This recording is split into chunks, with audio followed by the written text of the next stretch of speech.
Welcome to the USA, where everyone needs a gimmick. A teenager who likes working on cars makes friends with a weird creature and then traps it inside of a car and forces it to drive said car. Not even joking. The good. Nice touches. The movie likes to put little small touches in it. For example, the smallest of spoilers, the main character adds this Cthulhu tentacle spray onto his truck. It was cool. And just little moments like that. The bad. CGI.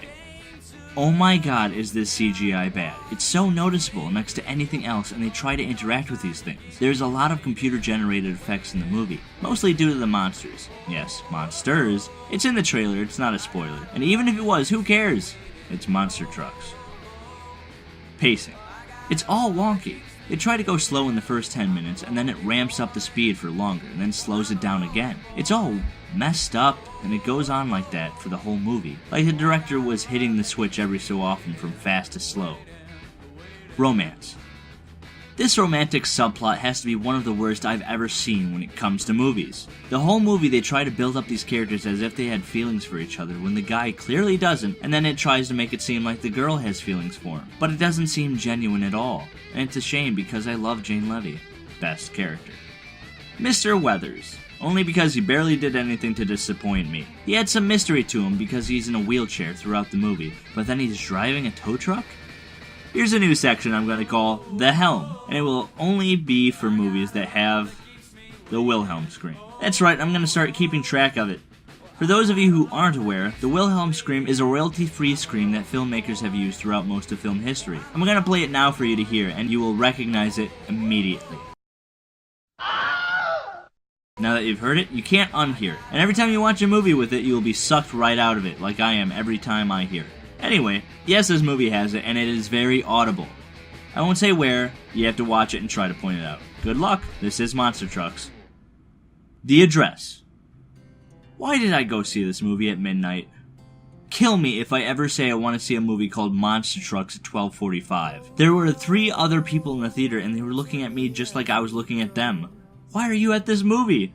It's beyond bad. The CGI, acting, editing is so hard to get through. The actors who are trying to portray teenagers are clearly not teenagers, and this is even more hammered down if you look at Lucas Till, who's supposed to play a man in his late 30s in X-Men Apocalypse, and a teenager here. I've heard of suspension of disbelief, but this is beyond stupid. Also, they're murderers. Not gonna give any context, but they're murderers. It tries to give this E.T. adventure feel to it, but it feels like a cop-out, sell-out, unrealistic, uncomfortable movie. And that's put more into view when you see the acting. They really just don't care. They act so ingenuine it hurts, and unrealistic. There's a part where the actors are trying to save these creatures, and they all put their hands in for it. You wouldn't do that.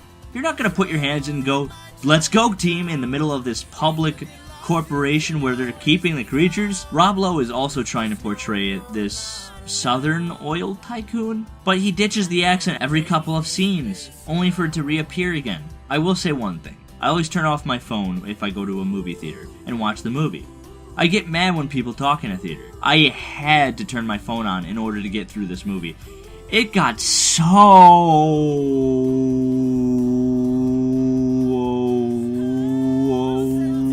boring. There were subplots that they never finished and let fall to the wayside for no reason, and I still didn't care. The other 3 guys in the theater were talking, and I didn't even care that they were talking. I hated this movie.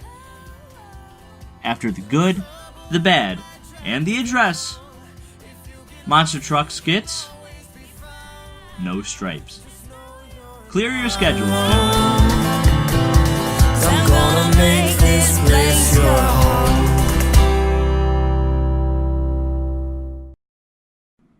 Hey, I forgot to write this down when I was making the review, but while rewatching the trailer for editing purposes, I noticed I just noticed one thing, that the action was actually pretty good now that I think about it. There was a lot of fun action scenes, and it seemed really nice, so I'm not going to put this back in here. If you're listening to the end of the video, then you'll know that the movie has some action in it. Good for you.